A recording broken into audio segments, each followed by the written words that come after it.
안녕하세요. 저는 요즘 여러분들 사연 듣는데 재미를 붙이고 사는 구독자입니다. 여기 올라오는 사연들을 들으면 참 다양한 사건, 사고들이 많아서 항상 재미있어요. 여러분들 사연을 들으면 내가 저 사람처럼 저런 상황이라면 어떻게 행동했을까? 사람의 도리라는 게 뭘까 생각해보게 됩니다. 보통은 서로 지켜야 할 도리를 지키지 않아서 문제가 되는 경우가 많더라고요. 제가 긴 인생을 산 건 아니지만 저에게도 비슷한 사연이 있어서 오늘은 제 얘기도 한번 들려드릴까 해요. 저는 아직 결혼한 지 채 1년도 되지 않은 30대의 새댁입니다. 20대 때부터 만나던 무던한 성격의 남편과 만나 결혼하고 이제 차츰 유부녀로서의 생활에 적응하고 있어요. 제 위로는 오빠가 한 명 있는데 저보다 2살 위인 오빠는 일찍 사고를 쳐서 20대 초반에 고등학생 때부터 사귀던 지금의 새언니와 혼전 임신으로 이른 결혼을 했습니다. 저야 그때 갓 20살이 되어 새로이 시작한 대학 생활에 정신이 없을 때였는데 나중에 저희 친정어머니에게 듣고 보니 저희 어머니 마음고생이 정말 이만저만이 아니었더라고요. 오빠는 어릴 적부터 제법 사고를 치던 편이었습니다. 공부에 영 관심이 없었던 것은 둘째 문제라고 치더라도 매일같이 쌈박질에 애들 돈이나 빼앗고 다니는 소위 말하는 일진이었습니다. 재범 모범생 축에 속하는 저는 자라는 내내 그런 오빠가 창피하고 참 싫었어요. 행여나 학교에서 오빠가 아는 척할까봐 오빠에게 괴롭힘 당한 애들이 혹시 저를 괴롭히는 건 아닐까 늘 노심초사했습니다. 저희 아버지는 정말 엄하신 분이었습니다. 그나마 제 할 일 알아서 하는 저에게는 좀 덜하시긴 했지만 오빠에게는 아마 저희 아버지가 세상에서 가장 무서운 사람이었을 겁니다. 아버지는 정신 못 차리는 자신의 유일한 아들이 사고를 칠 때마다 매섭게 체벌을 하셨거든요. 오빠가 사고 친 걸 들키는 날은 집안 분위기가 정말 말도 아니었습니다.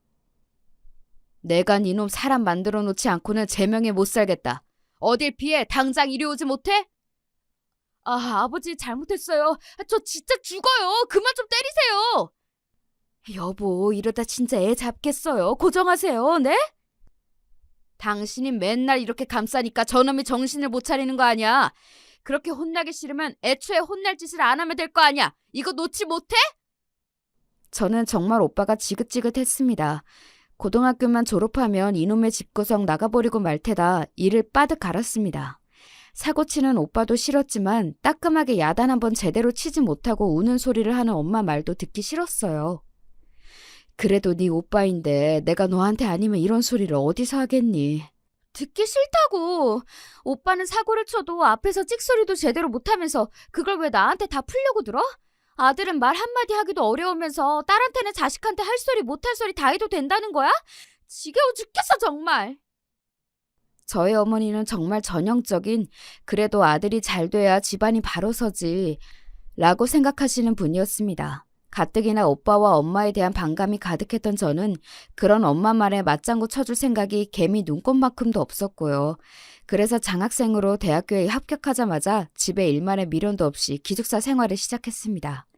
오빠가 새언니를 집으로 데리고 온 게 바로 그 무렵이었습니다. 당시 오빠는 대학은커녕 변변한 일자리 하나 잡지 못한 상황이었습니다. 그렇게 제 앞가림도 못하고 있는데 떡하니 배부른 새언니를 이런 방구 없이 집으로 데리고 왔으니 집안이 발칵 뒤집혔습니다. 제 밥벌이 하나 제대로 못하는 놈이 덜컥 애부터 만들어 와? 네가 아무리 생각이 짧기로서니 이젠 하다하다 이런 사고까지 치는구나. 나도 더는 네 놈을 못 견디겠다. 당장 내 집에서 나가! 그간 참을 만큼 참았던 아버지는 더는 오빠를 받아주지 않으셨습니다. 아이고 여보, 그래도 애까지 가졌는데 저렇게 쫓아내면 어떡해요. 고정하세요. 네?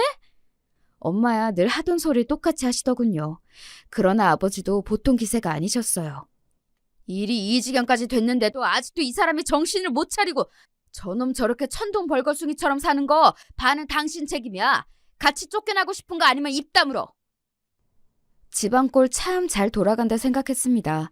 오빠가 사고치는 것도 한두 번이 아니고 이제 저 난장도 꼭 남의 일 같았습니다. 새언니라고 데려온 사람은 제가 이미 아는 얼굴이었습니다. 고등학교 때 오빠 오토바이 뒷공무니에 매달려 가던 걸 몇 번 본 적이 있었거든요. 오빠랑 같은 무리에서 여자애들을 괴롭히고 돈이나 뜯던 여자였습니다. 꼭 데려와도 자기랑 비슷한 걸 데려왔다고 생각했죠.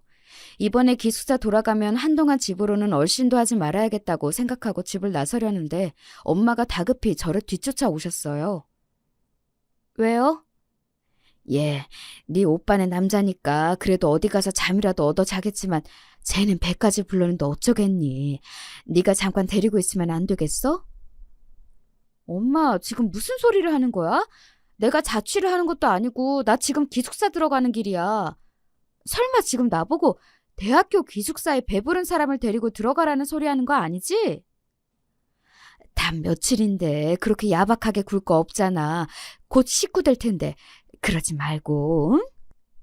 엄마 진짜 미쳤어? 엄마한텐 아들만 자식이고 딸은 자식도 아니야? 이제 나한테는 부끄러운 것도 없어? 식구 같은 소리 하지 마. 엄마 딸도 자식으로 대접 안 해줘놓고 나 혼자 아득바득 공부하느라 그 고생을 하는데도 칭찬 한번 제대로 해준 적 없으면서 사고 치는 오빠한테만 이것저것 다 해주고 나 참고서 하나 살 때도 손 벌벌 떨게 만들어 놓고서는 오빠 사고 친 것도 돈도 다 해준 거 내가 모를 줄 알았어? 엄마는 아빠한테 저렇게 무시당해도 할 말 없어. 꼴도 보기 싫으니까 나한테 연락하지 마. 기어이 말 같지도 않은 소리를 하는 엄마를 보자 그간의 서름이 그만 폭발해버렸습니다. 정말이지 이 집안과 연을 끊고 싶을 지경이었어요. 똑같이 제 배 아파 나았을 텐데 왜 나는 이렇게 열심히 살아도 저 인간 말종보다도 사랑받을 수 없는 걸까 서러움이 왈칵 눈물이 났습니다. 화가 단단히 났던 저는 그 학기 내내 집에 돌아가지 않았습니다. 그러니 집안 돌아가는 사정을 알 길이 없었죠. 사실 딱히 알고 싶은 마음도 없었습니다. 방학 때 아버지 호출에 잠깐 집에 들렀더니 오빠는 집에 없었습니다. 어쩌기로 했대요? 엄마 쪽으로는 눈길도 주지 않고 아버지에게 물었습니다. 뭐 어쩌기는 저들 알아서 살 일이지. 그간 부모 등골을 그만치 빼먹었으면 우리 할도리는 다 했다. 너도 괜히 연락 받아주지 마라. 그놈 그거 쉽게 정신 차릴 놈이 아니니 괜히 어린 너한테까지 손 벌리려고 들지도 몰라. 애 있다고 안쓰러워서 한두 번 도와주다 보면 나중에 안 도와준다고 앙심 품을 놈이야 그놈이. 애초에 싹을 잘라야 한다. 뭐 제가 도와주려야 그럴 돈이나 있나요? 뭐 걱정 마세요. 저희끼리 대화를 주고받는 내내 엄마는 침울한 기색으로 말 한마디 꺼내지 않았습니다. 저도 불어 말을 붙이지 않았고요. 집에서 자고 가고 싶은 마음이 영 들지 않아 곧장 돌아가려는데 엄마가 저를 붙잡으셨습니다. 저번처럼 속 뒤집는 소리 할 거면 그냥 가게 두세요. 아니, 그런 게 아니라 너도 오빠 어쩌고 있는지 궁금한 것 같아서. 너희 오빠 요새 일 나가 방도 하나 구해서 며느라기랑 같이 살고 있고. 그새 며느라기가 됐나 보네요. 그래도 점점 산달이 다가오는데 혼인신고는 해야지. 이제 진짜로 우리 식구가 되었으니 네 눈엔 안 차겠지만 너무 고깝게만 보지 말고, 응? 고깝고 자시고 할 것도 없어요. 어떻게든 살던 관심 없으니까. 어차피 엄마가 잘 챙겨주시겠죠. 너 그렇게 보내고 엄마도 반성 많이 했어. 엄마가 네 오빠 사고치고 다니느라 그거 수습할 생각만 한다고 너 크는데 제대로 해준 것도 없고 엄마가 미안해. 됐어요. 내가 미안하단 소리 한두 번 듣나. 그래놓고 나한테 또 미안한 짓 할 거잖아. 안 봐도 뻔하지. 오빠 일자리도 당연히 엄마가 구해다 준 거겠죠. 방 구해줬을 거야. 말할 것도 없고. 나 이제 엄마한테 아무것도 기대 안 하니까 엄마도 오빠 문제로 나한테 이야기 나를 생각하지 마세요. 그 말을 끝으로 저는 차갑게 돌아섰습니다. 그간 아버지와 오빠 사이에서 혼자 아등바등하는 엄마가 안쓰러운 마음에 수도 없이 참아왔지만 결국 돌아온 건 상처뿐이라는 생각에 더는 엄마를 받아주기가 힘들었습니다. 그땐 엄마보다 나 스스로가 더 안쓰러웠어요. 그렇게 저는 대학 다니는 내내 본가와는 거리를 두었습니다. 저는 저 나름대로 공부하느라 바쁘고 지금의 남편과 연애도 하면서 차츰 마음의 안정을 찾아갔습니다. 드물게 집에 갈 때는 건너서 오빠 소식을 듣기도 했지만 별다른 감흥은 없었습니다. 태어난 아이는 아들이라고 들었습니다. 그때까지도 오빠와 절연한 아버지는 오빠와 오빠의 가족들을 만나지 않고 있었어요. 저도 오빠나 새언니는 궁금하지 않았지만 아이는 조금 궁금하긴 했습니다. 부모가 문제지 아이는 죄가 없잖아요. 엄마 혼자서 오빠네 집을 간간히 들락거리는 것 같았지만 불어 묻지는 않았습니다. 대학을 졸업하고 취직에 성공해 그간 대학 시절 알바에서 모은 돈으로 자취를 시작할 무렵 아버지의 건강이 안 좋아지셨습니다. 퇴직하신 지 얼마 지나지 않아 대장에서 악성 종양이 발견되었습니다. 암이었습니다. 나이가 있으시다 보니 진행이 빠르진 않았지만 그래도 암은 암이었습니다. 엄마와 저는 마른 하늘에 날벼락 맞은 기분이었지만 정작 당사자인 아버지께서는 크게 동요하지 않으셨습니다. 요새 이 나이 먹도록 안 아픈 사람이 어디 있겠어. 때되니 생길 일이 생긴 것뿐이다. 담담하게 말씀하시는 아버지 모습에 마음이 아팠습니다. 그간 오빠 때문에 마음고생이란 마음고생은 있는 대로 다 하시고 이제 퇴직하셔서 좀 편하게 사시나 했더니 암 환자가 되어버린 아버지가 안쓰러웠어요. 비록 자라는 내내 집안이 조용할 날이 없어 원망스러웠던 마음도 있었지만 그나마 아버지가 아니셨으면 제게 무관심한 엄마와 인생의 도움이라고는 안 되는 오빠 사이에서 어떻게 엇나갔을지 모를 일이었습니다. 그러고 일주일쯤 지났을 때였을까? 아버지께서 제 자취방으로 찾아오셨습니다. 딸내미 불편해하는 눈치를 빤히 아셔서 이삿날을 제외하고는 그간 아버지께서 저희 집으로 오신 적이 한 번도 없었습니다. 심상치 않은 눈치에 아버지께 앉으실 자리로 권하고는 무슨 말을 하실지 침을 꿀꺽 삼키고 기다렸습니다. 네 오빠를 만나고 왔다. 그럴 수 있지요. 어찌됐든 자식이니까요. 거기다 손자까지 있지 않습니까? 말씀은 안 하셔도 내심 손자가 보고 싶으셨을 텐데 암 진단까지 받게 되셨으니 얼굴 한번 본 적 없는 손자 생각이 더 나셨으리라 생각했습니다. 생긴 건 네 오빠를 빼다 박았는데 그래도 애가 참 얌전하니 순하더라. 한 번 보고 다 알 수 없겠지만 오빠 성격을 닮지 않았다는 소리에 저도 모르게 안도했습니다. 본인 인생을 생각해서라도 그 편이 훨씬 나을 테니까요. 여기까지야 예상 가능한 얘기라고 생각했는데 아버지께서 뜻밖의 말씀을 하셨습니다. 오늘 널 찾아온 건 유산 문제를 미리 정리하고 싶어서야. 유산 이야기는 뜻밖이었습니다. 암 진단을 받으시긴 했지만 예후가 아주 나쁜 것도 아니었고 진행이 빠르지도 않았기에 그저 치료받으시게 할 생각뿐이었지 아버지가 돌아가실 거라고 생각하진 않았거든요. 아버지, 아직 그런 이야기 할 때는 아닌 것 같아요. 저 안 들을래요. 어허, 그냥 들어. 내가 당장에 나자빠질까 하는 소리가 아니라 이런 문제는 미리 정리를 해둬야 뒤에 잡음이 없다. 내가 아무리 생각해도 너한테 미리 언지를 해두지 않으면 네 오빠 때문에 언제가 돼도 문제가 안 생길 것 같지가 않아. 그렇게 말씀하시는 아버지 낯빛이 하도 어두워 달리 대꾸할 말이 없었습니다. 저로서도 충분히 예상 가능한 미래이니 아버지 생각은 오죽하셨겠어요. 먼저 너한테는 미안하다. 너랑 네 오빠한테는 공평하게 재산을 나눠줄 생각이야. 원래 그놈에게는 한 푼도 물려주지 않을 요량이었다만 어린 것 한 번 보고 나니 아비나 어미나 어느 것 하나 미덥지가 못한데 저 어린 게 크면서 얼마나 고생스러울지 걱정이 되어서 그냥 내버려 둘 수가 없더구나. 가뜩이나 네 엄마가 사고치는 네 오빠만 챙기고 밑빠진 독에 그리 물을 부었는데 머리로는 너한테 유산이 더 돌아가는 게 당연한데 이런 결정을 해서 너한테 면목이 없다. 정작 차별하며 키운 엄마한테도 듣지 못한 소리를 해주시는 아버지 덕에 서운한 감정이 조금은 녹아내리는 것 같았습니다. 아버지 재산 아버지 뜻대로 하시는데 왜 저한테 미안하세요? 그러지 마세요. 아버지 지금 말씀 꺼내시기 전까지는 유산은 생각도 못 해봤는걸요. 게다가 오빠 쪽에 식구가 많으니 더 물려주셔도 달리 할 말이 없었는데 그렇게 말씀해 주셔서 감사해요.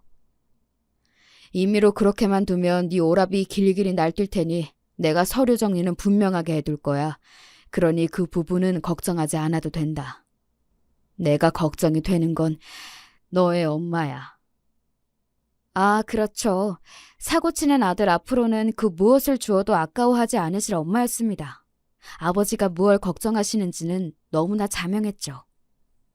네 어머니한테 바로 재산 명의 이전을 했다가는 네 오빠 입에다 재산 갖다 바치는 꼴이나 다를 게 없겠지. 지금 우리 사는 집은 주택연금 들어서 다달이 너희 어머니 생활비 나오도록 할 테고 그 사람 가고 나면 집은 공사에 귀속될 테니 그렇게만 하면 생활하는데 너한테 손 벌릴 일 없이 부족하지 않을 거다. 근데 그놈이 나 떠나고 나면 과연 그 집에 손대지 않을지 장담할 수가 없어. 당연한 의심이었습니다. 제가 보기 싫은 마음에 그간 귀 기울이지 않아 그렇지 아버지에게 절연당했는데도 어떻게든 아버지 재산에 손을 대려고 호시탐탐 기회를 노렸을 오빠 모습이 눈에 선했습니다.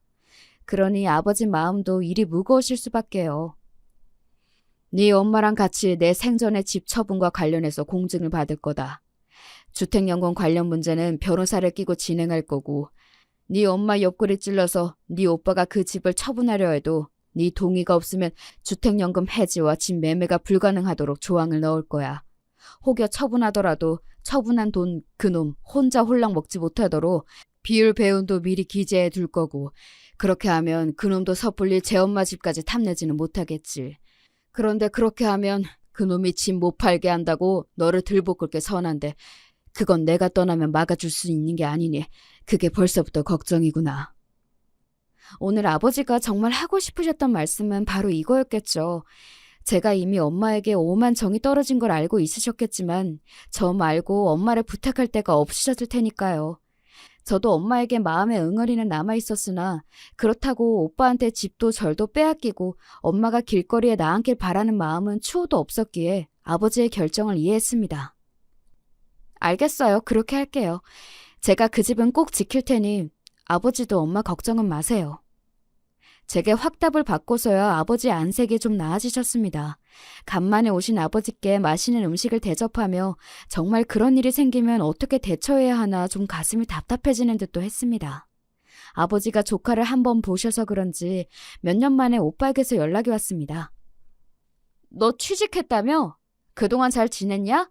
조카 어떻게 생겼는지 궁금하지도 않았어?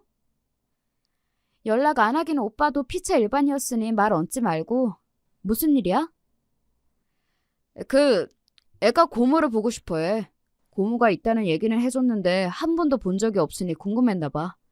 아버지가 집에 못 오게 하실 때야 그러려니 했지만 할아버지 얼굴도 한 번 보고 나니 더 생각이 나나 봐. 네가 나한테 감정이 별로 안 좋을 건 아는데 그래도 나도 이제 애 아빠인데 예전처럼 그러기야 하겠냐. 시간 나면 애 얼굴이라도 한번 보러 오라고.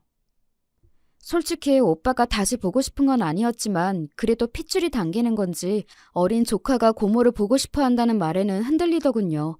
거기다 벌써 태어난 지 수년이 되었는데 만난 적이 없어 고모 소리가 어색하다는 생각에 그간 아이에게 너무 무심했나 하는 생각도 들었습니다.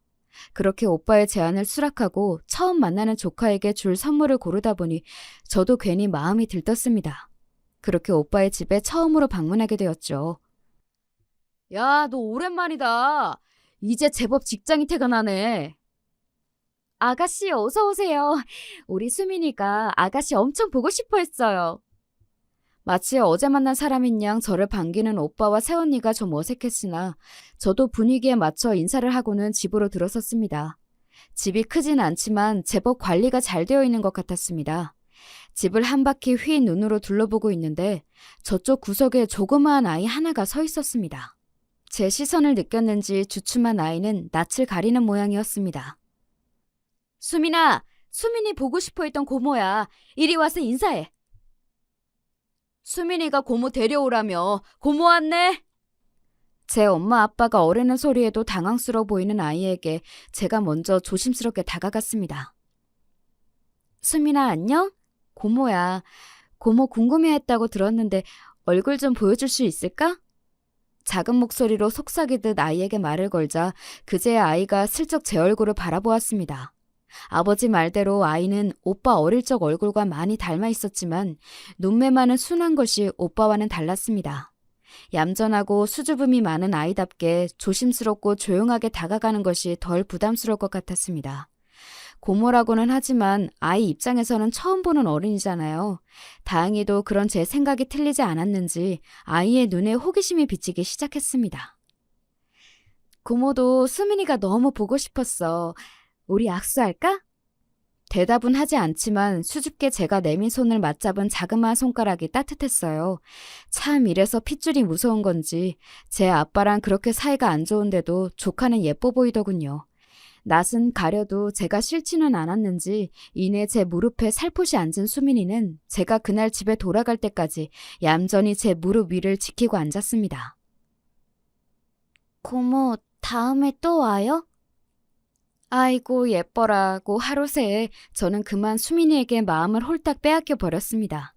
기어코 제 아들과 절연하리라는 아버지의 강철 같은 다짐을 꺾은 아이이니 오죽하게나 싶었으나 아이는 정말 예쁘고 사랑스러웠습니다. 무엇보다 성격이 제 아버지를 닮지 않았다는 게 더 마음에 든 게 아니었나 싶기도 합니다. 한번 물꼬를 트고 나니 서로 간의 교류는 잦아졌습니다. 저도 그간 엄마와 소원해진 탓에 본가에 잘 방문하지 않았는데 아무래도 사이에 수민이가 끼다 보니 저도 가끔씩 본가에 들르게 되더라고요. 특히 아버지가 수민이를 보면 기뻐하셔서 그 모습도 보기가 좋았습니다. 항암 치료를 받으면서 힘드실 아버지께 수민이가 위안이 되어주어 고마웠습니다. 그렇게 집에 드나들다 보니 자연히 엄마와도 마주치는 일이 잦아지게 되었죠. 엄마는 간만에 보는 제 눈치를 보면서도 오랜만에 집에 딸이 와 있다는 게 기쁘신 것 같아 보였습니다. 예, 이것도 좀 먹어봐. 너 이거 좋아하잖아.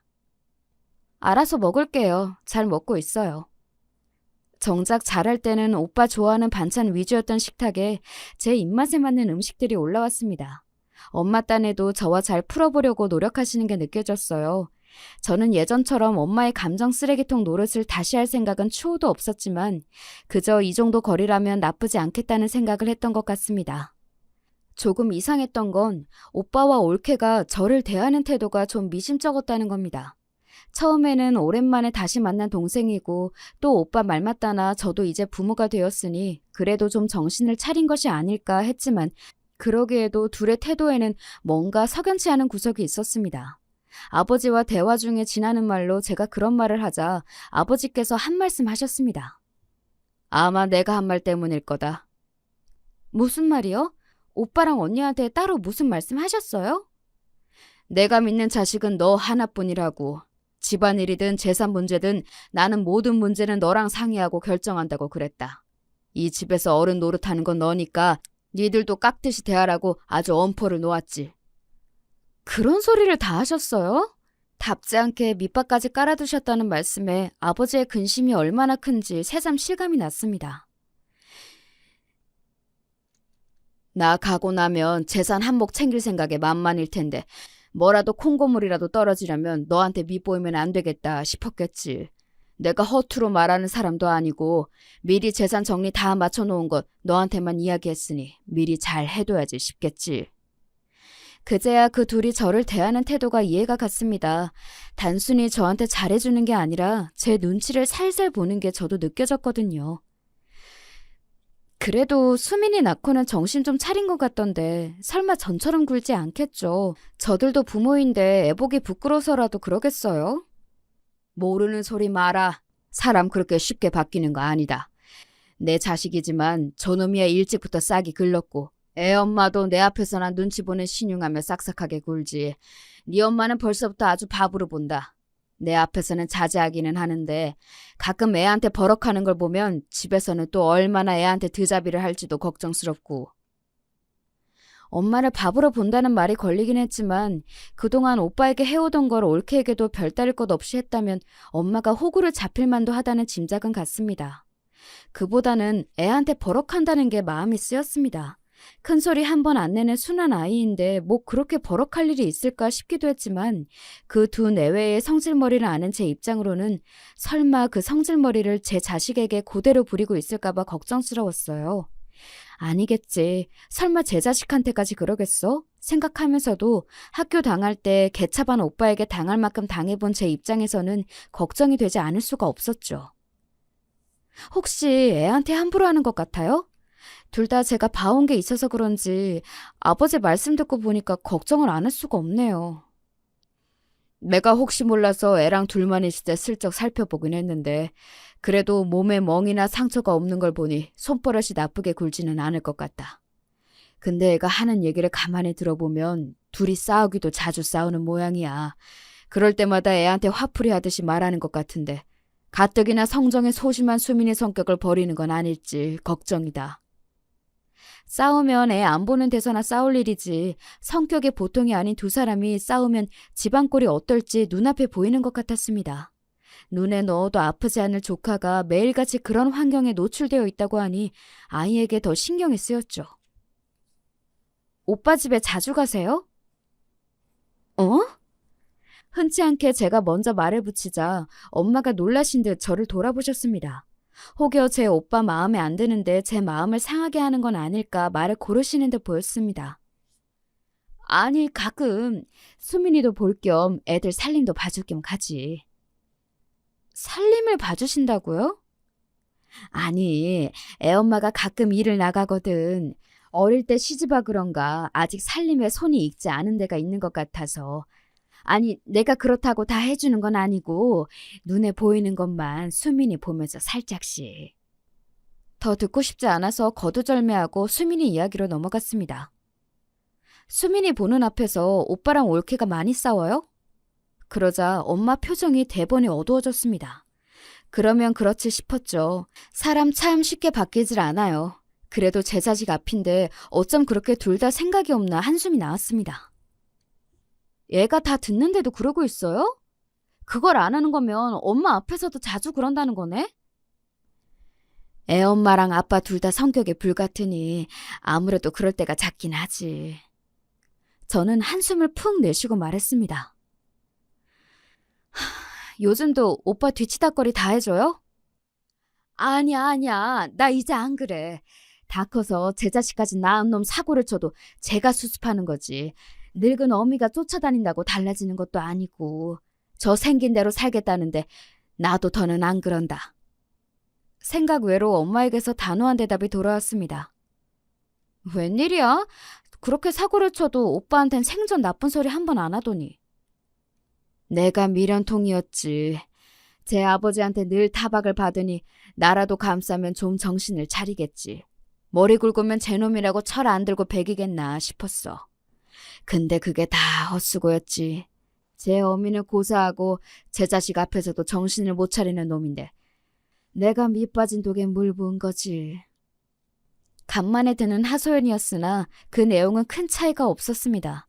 엄마한테서 그간 오빠를 무조건적으로 감싼 일을 후회하는 말을 듣는 건 그때가 처음이었습니다. 눈에 넣어도 아프지 않을 귀한 손자 앞에서 소리를 질러대며 싸우는 아들 내외를 보며 엄마도 깨달은 바가 있으신 듯 했습니다. 그간 제가 그리 호소를 해도 속이에 경을 끼더니 그래도 손자가 다르긴 다른 모양이었습니다. 그걸 알았는데도 그 집에 가서 살림을 살아줘요? 걔들 이뻐서 해주는 거 아니야. 수민이 환경 나빠질까 더 그런 거지. 다급하게 해명하는 엄마를 보면서 어쩔 수 없이 측은지심을 느끼는 제 모습을 보며 나도 참 답이 없다 싶었습니다. 그럼 괜히 그 집 가서 고생하지 말고 수민이 봐줄 일이 있으면 집으로 데려와요. 엄마 일 있으면 나한테 데려오고 며칠 봐주는 정도 해줄 수 있으니까. 전혀 생각지도 못했다는 말을 들었다는 듯 엄마가 제 뜻밖의 말에 놀라신 것 같았습니다. 제가 집에 발길을 끊기 전에 가장 크게 싸웠던 게 수민이를 가진 옳게 거친 문제였으니 제가 수민이에게 따로 마음을 써줄 거라고는 생각을 못 하셨던 것 같아요. 하지만 수민이도 제게는 귀한 조카였습니다. 고맙다. 몇 번 보지도 않은 조카한테 이리 마음을 써주고 나도 그렇고 항상 가족들한테 마음 써주는 거 너였는데 내가 눈이 멀어 그걸 몰랐어. 미안하다. 미안해. 제게 고맙고 미안하다며 울먹이시는 엄마 모습을 보며 안쓰러운 마음과 아직 채 가시지 않은 원망스러운 마음이 동시에 올라왔습니다.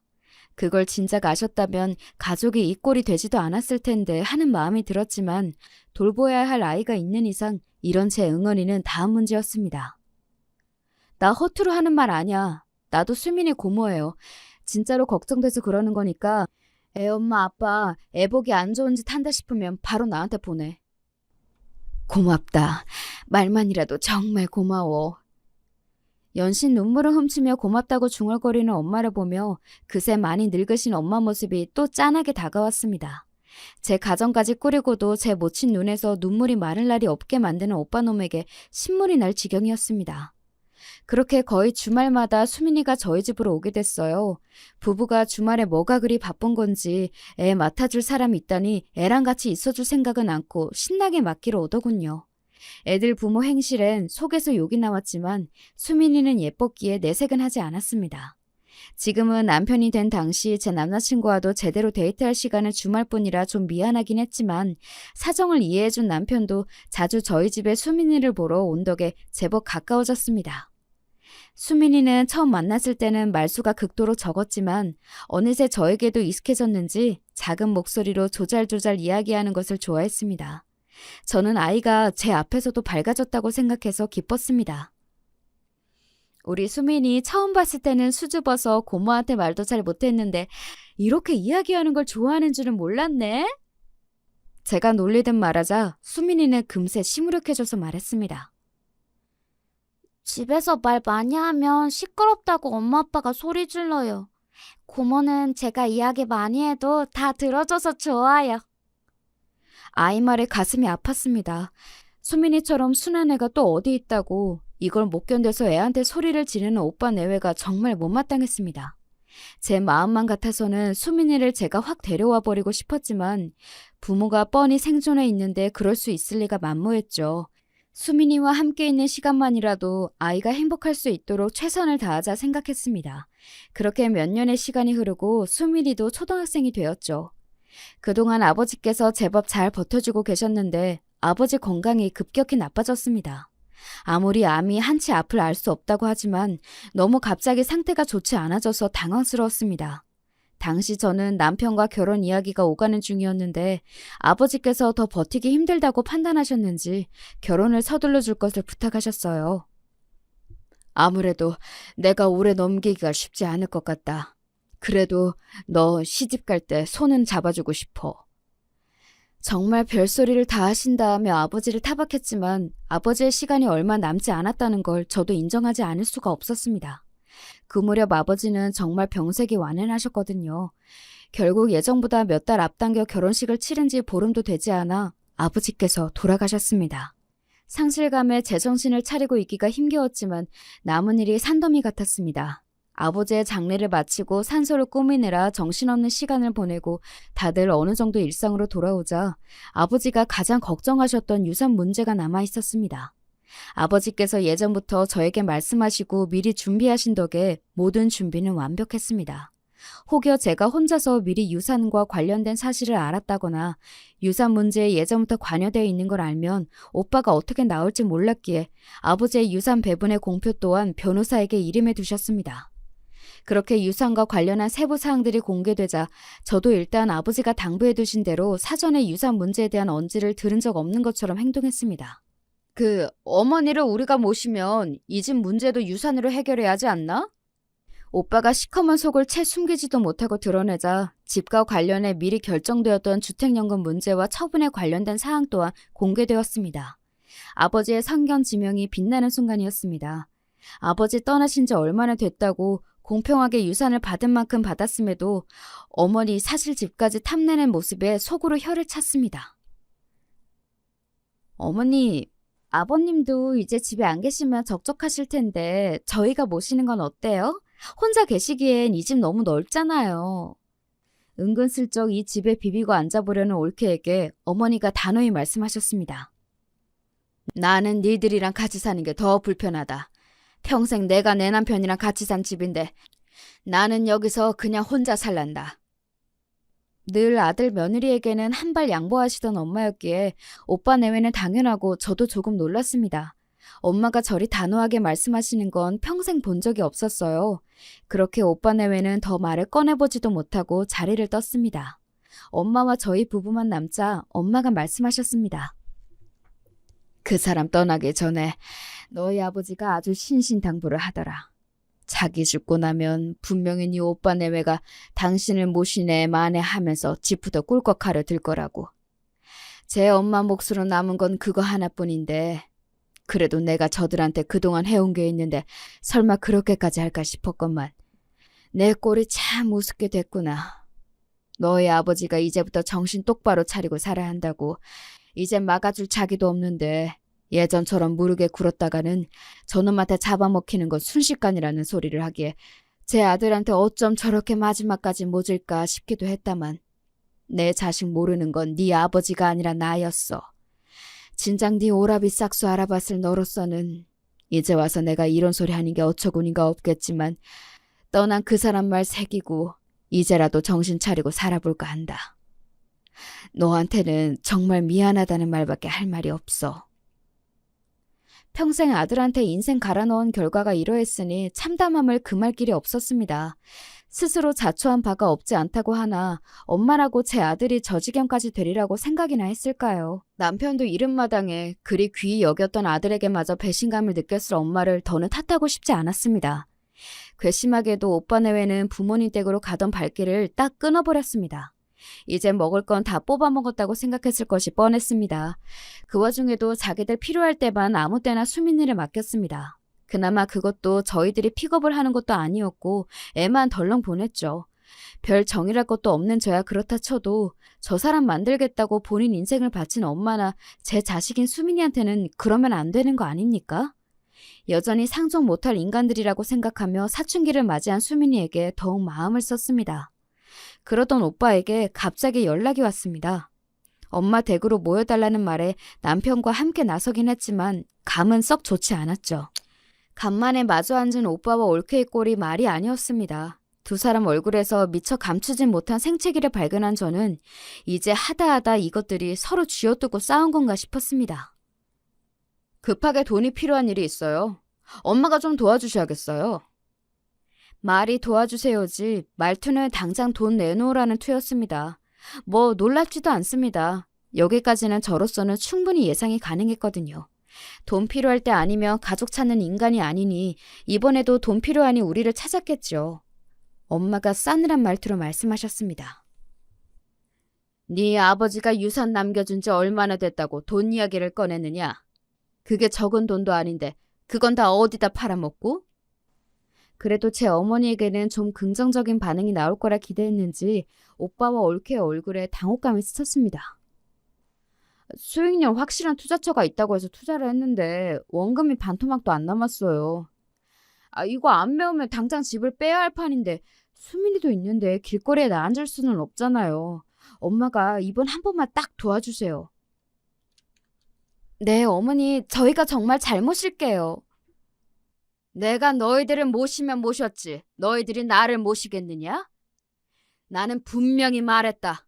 나는 이 집에서 혼자 살 테니 이제 너희들 문제는 너희끼리 알아서 해결하거라. 엄마의 단호한 거절에 오빠가 버럭 성질을 부렸습니다. 아들이 이렇게까지 부탁을 하는데 그거 뭐가 그렇게 어렵다고 그걸 못 들어줘요. 네? 어차피 어머니 돌아가시면 결국 자식들한테 돌아올걸. 저 인간이 미쳤나 싶어 한마디 하려는데 엄마가 분노를 참지 못하고 소리를 지르셨습니다. 네 놈은 나한테 해준 게 뭐가 있어? 이렇게 돈 맡겨놓은 듯 굴어! 그간 이 집 기둥뿌리를 몇 채나 뽑아먹은 놈이 염치가 있으면 어떻게 제 어미 마지막 남은 재산까지 강탈하려 들어? 네 놈이 도둑놈이지 자식놈이냐? 뭐? 이번 한 번만 도와줘? 어디 네 놈이 내 도움 없이 밥 빌어먹고 산 적이 있더냐? 평생을 제 앞가리 못하고 산 반편이 같은 놈이 제 부모 없었으면 자식 건사하고 살 주제도 못 되는 놈이 어디서 뻔뻔하게 주둥이를 들려! 천둥 같은 엄마의 호령에 그 뻔뻔하던 오빠놈도 주춤했습니다.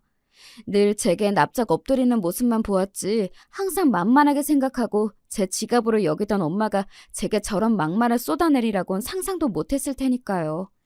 하지만 엄마는 그간 쌓일 대로 쌓인 것들이 제대로 터진 모양인지 분노를 다스리지 못하셨습니다. 네 잘못으로 길바닥에 나 앉을 지경이면 당장 나가서 밥벌이할 생각을 해야지. 자식까지 딸린 놈이 제 부모 갉아먹을 생각으로만 만만하구나. 내 죽어도 너한테는 이 집 내줄 생각 없으니 나가서 투자금을 찾아오든 길바닥에서 굶어 죽든 네 놈 좋을 대로 살아라. 그 말을 끝으로 엄마는 자리를 박차고 일어나시더니 우악스럽게 아들 내외를 잡아 끌고 선수 집 밖으로 쫓아내시고는 문을 쾅 닫으셨습니다. 저희 부부는 내내 얼빠진 얼굴로 그 광경을 지켜보고 있었죠.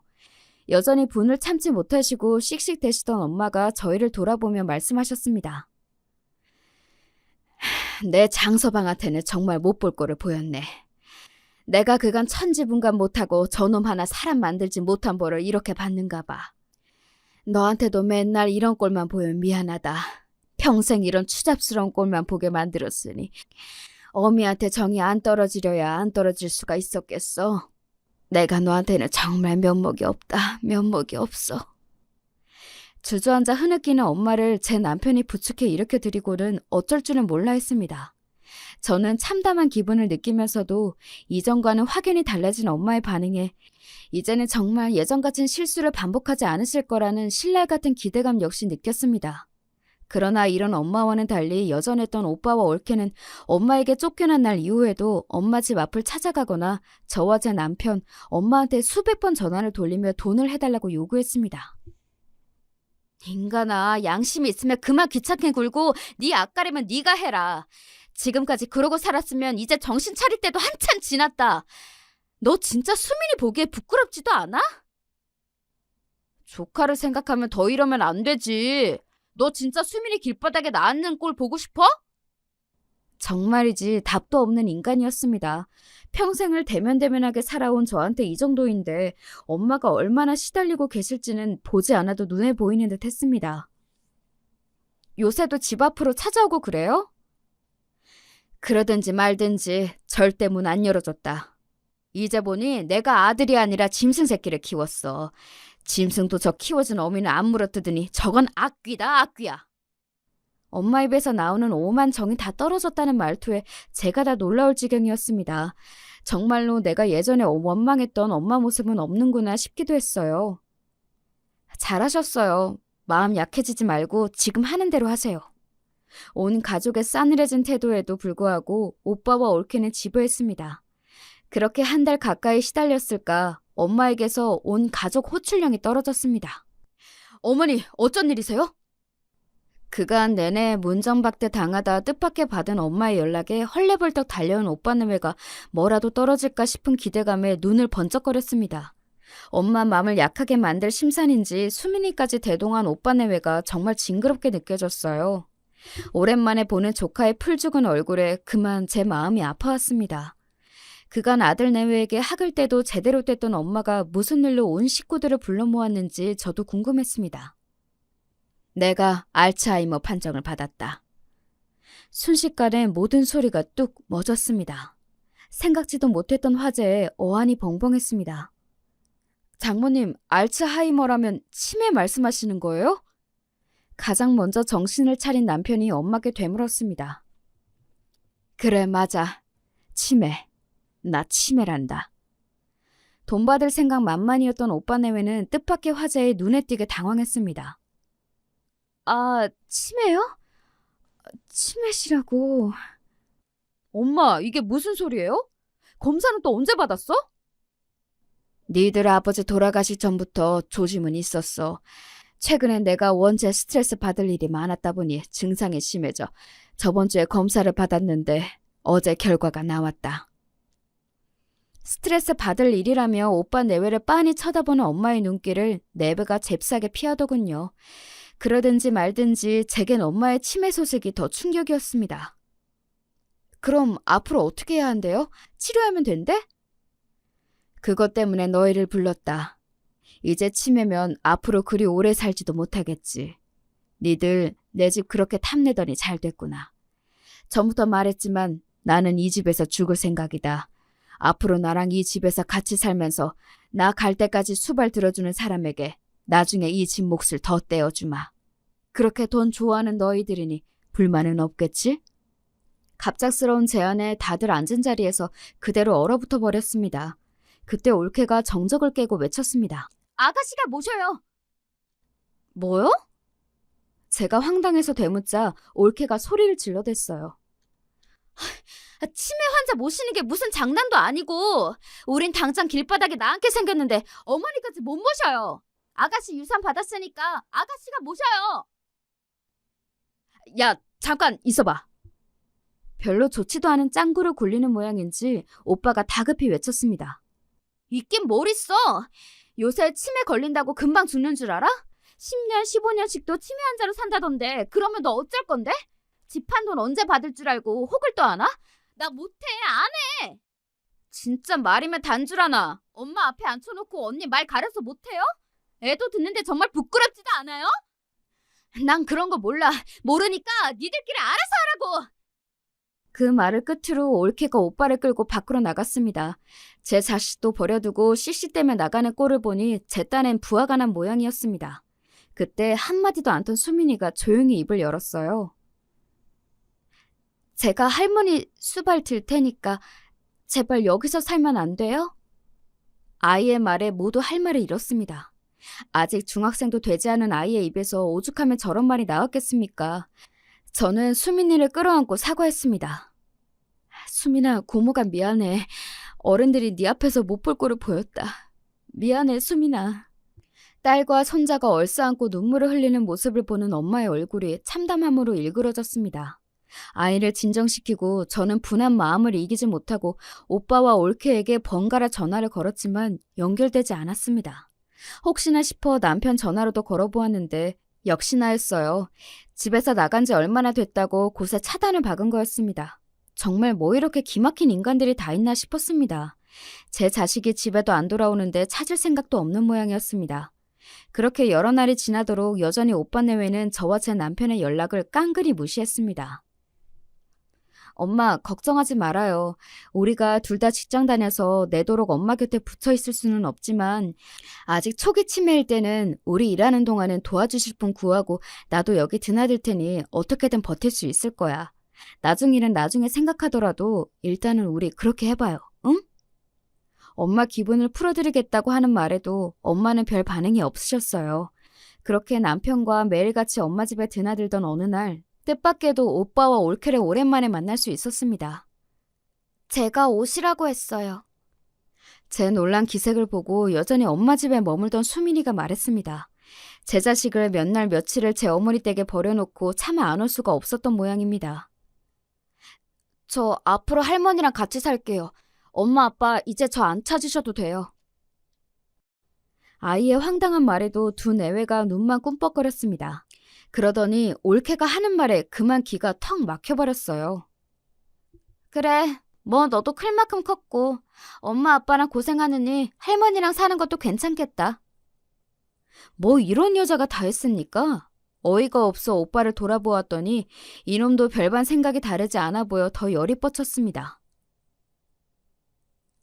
손자가 할머니랑 같이 살 수도 있지. 칠매 할머니랑 같이 살 생각을 다 하고 우리 아들이 효자네. 지금 다들 제정신이야? 애 나이가 몇 살인데 치매 환자를 돌보게 하겠다는 거야? 당신들 아들이에요. 정신 차려요. 상식을 벗어난 오빠 내외의 언동에 제가 다 정신이 이상해지는 기분이었습니다. 그때 엄마가 미친 사람처럼 고래고래 소리를 질러대기 시작했습니다.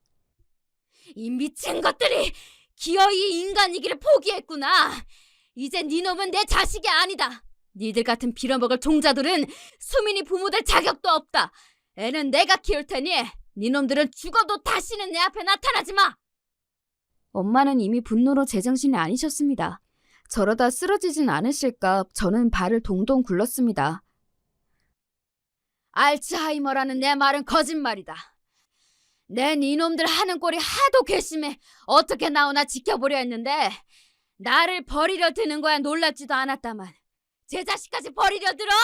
이 친증만도 못한 것들! 인간도 못되는 것들! 뒤로 넘어가시려는 엄마를 부축하면서도 알츠하이머가 아니라는 말에 저도 같이 넘어갈 것 같은 기분이 되었습니다. 이 우스운 꼴이 우습지가 않아서 슬펐어요. 알츠하이머가 아니라니 지금까지 나 갖고 놓은 거야? 뭔 말 같지도 않은 소리를 하고 있어! 되레 저가 버럭 소리를 지르는 오빠를 바라보며 저놈은 평생 인간 되기는 틀렸다고 생각했습니다. 이 꼴을 보고서야 내 니놈한테 정을 떼다니. 내가 등신이다. 내가 등신이야. 앞으로 니놈이 길바닥에서 빌어먹든 얼어 죽든 내 아들은 이미 죽은 셈 칠 테니 니놈과의 부모 자식년은 여기까지인 걸로 하자. 니놈 얼굴 보기도 구역질이 날 것 같으니 내 집에서 썩 나가라. 아니 그럼 집 한도는... 이 와중에 돈 얘기를 주절대는 올케에게 한 대 올려붙이고 싶은 걸 간신히 참고 두 내외를 내쫓았습니다. 상황을 파악하고 두 내외가 뒤늦게 저에게 접촉을 시도했으나 이번에는 저희가 모든 연락을 차단했습니다. 모르는 번호로 이러다 정말 우리가 죽는 꼴을 볼 거냐는 등 별 시덥지 않은 문자가 계속해서 왔지만 모르쇠로 대응했죠. 남은 재산 하나 없이 알거지가 된 데다 생활력도 없으니 정말 길바닥에 나앉을 날이 목전일 겁니다. 돈 나올 구석인 제 모친과 동생에게도 완전히 버림받았으니 이제야 세상의 냉혹함을 온몸으로 부딪히게 되겠지요. 이젠 정말이지 그 꼴로 오빠 내외가 죽는데도 별 감흥이 일지 않을 것 같은 기분이에요. 그 이후로 수민이는 엄마와 같이 살고 있어요. 저희 부부도 자주 들려 시간을 보내면서 아이 정서는 오히려 제 부모와 살 때보다 많이 안정되었습니다. 저희 엄마는 아들 내외와 드디어 완전히 절연하고 그 허전함을 예쁜 손자 보는 낙으로 채워가고 계십니다. 기본적인 도리를 다하지 않은 인간을 혈연이라고 무작정 감당할 수는 없죠. 부모 자식이라고 내만 같지 않은 게 씁쓸하지만 저희는 이제야 비로소 평화를 찾았습니다. 여기까지가 지금의 제 가족들이 살아가는 이야기입니다. 긴 이야기 함께 해주셔서 감사드려요.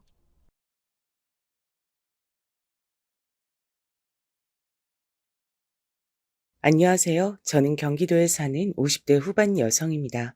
저는 현재 남편과 딸 하나를 둔 가정의 아내이자 엄마로 살고 있어요. 작게 알바 같은 일들은 해봤지만 아이를 낳고 나선 가정주부로 지내고 있습니다. 딸아이는 얼마 전에 결혼을 했어요. 저와 남편은 중매 결혼을 했습니다. 집안끼리 결혼할 때가 되어 소개받고 한 결혼이었어요. 그래서 세 번쯤 만났을 때 이미 결혼 얘기가 나왔었습니다. 남편은 그 지역에서 괜찮기로 손에 꼽히는 직장에 다니고 있었고, 저는 영세한 회사의 격리로 일을 하고 있었어요. 어차피 오래 할 수 있는 일도 아니었고, 당시엔 전문직을 가졌거나 공무원 그런 분들이 아니고서야 여자가 결혼을 하고 회사를 다니기 굉장히 힘든 환경이었거든요. 그래서 저도 결혼과 동시에 일을 그만뒀습니다. 물론 놀면 뭐 하나라는 생각으로 생활비를 벌기 위해 이것저것 일을 해본 것은 있지만 거의 아르바이트 수준이었지 제대로 된 직장을 가져본 적은 없어요. 그냥 아이 낳고 살림하며 살았습니다. 남편은 전형적인 보수적이고 가부장적인 남자였어요. 여자는 집에서 살림만 해야 하고 내조 잘해야 하고 이런 생각을 가진 남자 말이죠. 뭐 이 나이대 남자들은 대부분이 그렇겠지만 말입니다. 결혼 생활이 마냥 평탄하거나 행복한 건 당연히 아니었습니다.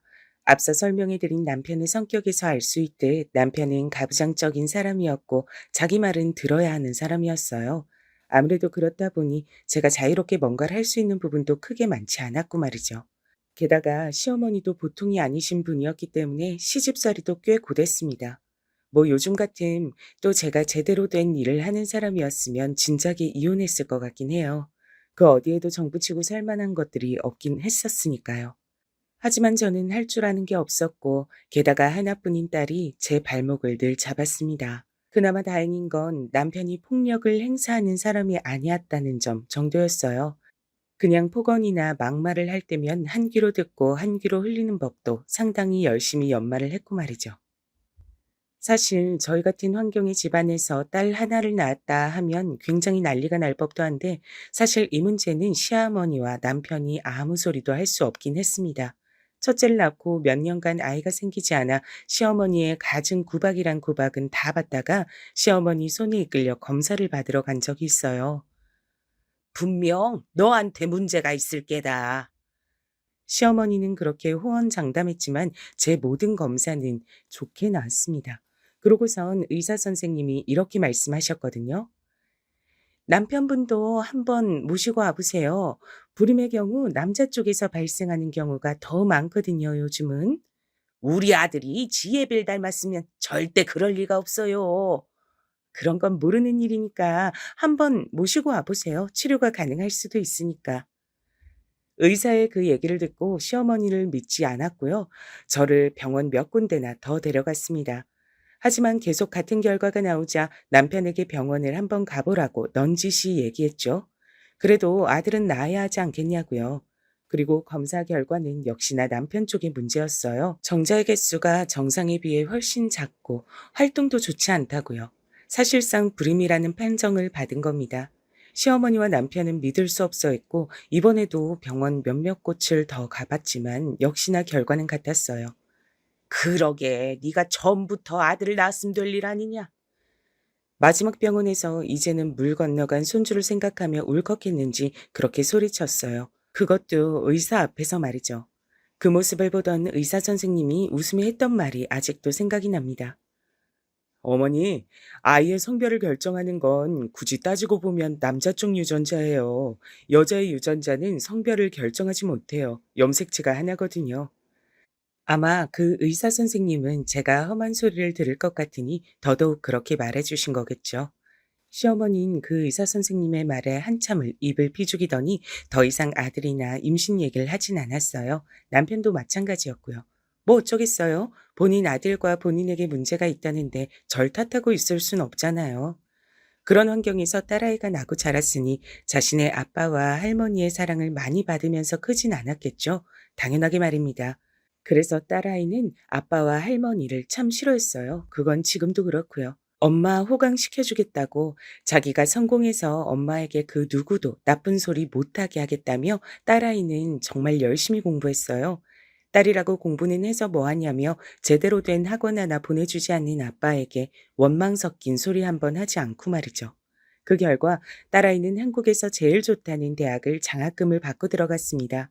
그리고 자기 아버지와 할머니에게 제일 처음 했던 말이 이거였어요. 저는 아빠랑 할머니한테 제대로 된 지원 하나 받지 않고 그냥 오로지 제 노력만으로 이렇게 좋은 대학 들어온 거니까 어디 가서 제 자랑하지 마세요.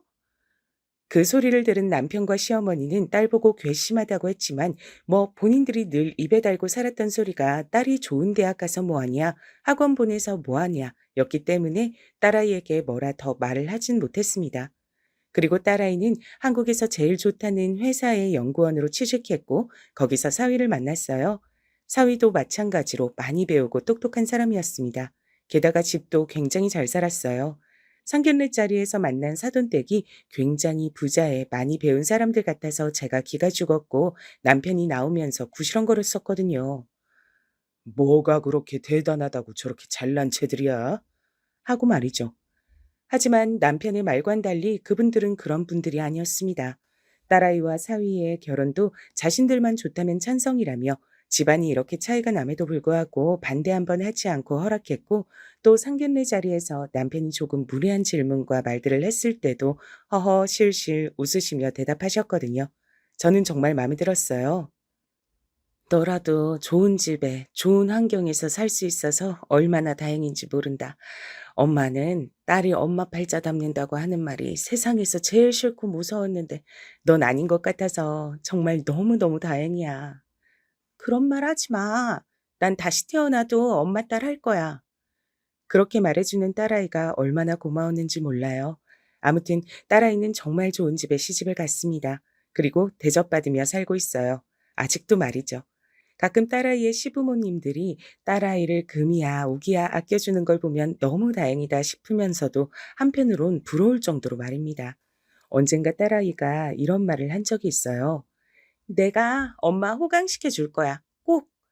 그런 생각 안 해도 돼. 네가 잘 사는 게 엄마가 행복한 거야. 아니야. 두고 봐. 딸아이는 그 이후에 몇 번이나 저에게 취미 활동 같은 걸 할 수 있게 이것저것 학원들을 보내주기 시작했어요. 그렇게 배운 것들이 꽃꽂이, 커피, 뜨개질 같은 것들이었습니다. 그리고 그런 것들을 배우고 나면 꼭 재밌었는지, 적성에 맞는지 이런 걸 묻곤 했죠. 그래서 한 번은 제가 물었습니다. 그런 건 왜 그렇게 물어봐? 엄마가 평생 할 수 있는 일을 찾았음 해서. 내가 일을 했으면 좋겠어? 단순히 돈을 벌어라 이게 아니라 엄마가 좋아하는 일을 찾았으면 좋겠어. 그리고 그런 일을 하면서 돈을 벌면 삶의 만족도가 올라가거든. 난 그냥 엄마의 꿈을 찾아주고 싶은 거야. 라고 말이죠. 그 얘기를 듣고는 딸에게 엄청나게 감동했어요. 그리고는 조금 더 열심히 이것저것 배웠던 것 같습니다. 그러던 와중에 사실 저는 요리를 하는 게 엄청 재밌는 사람이란 걸 깨닫게 됐어요. 억지로 할 땐 몰랐는데 어쩌다 배우고 보니 정말 재밌는 거였더라고요. 그리고 재능도 있었습니다. 그렇게 잔소리를 많이 하는 남편과 시어머니도 제 음식 솜씨론 뭐라고 하신 적은 단 한 번도 없었으니 말입니다. 그래서 조금 더 본격적으로 배워보고 싶은 게 있냐는 딸아이의 질문에 주저없이 요리라고 했고 딸아이는 정말 기뻐했어요. 제가 뭔가를 배우고 싶다고 의사표현을 한 게 처음 있는 일이었으니 말입니다. 그렇게 요리를 배우던 어느 날 딸과 사위가 찾아와 조심스럽게 이야기하더군요. 제가 어머니 요리를 먹어보고 드린 말씀인데 식당 같은 걸 해보면 어떨까요? 혼자 먹기엔 너무 아까운 솜씨라. 창업을 한다는 게 힘든 일이긴 하니까 엄마도 충분히 고민해보고 얘기해줬으면 좋겠어. 근데 난 엄마가 새로운 일을 해봤으면 싶어서 적극적으로 찬성이야. 라고 말이죠. 사실 한 번도 생각해 본 적이 없었거든요.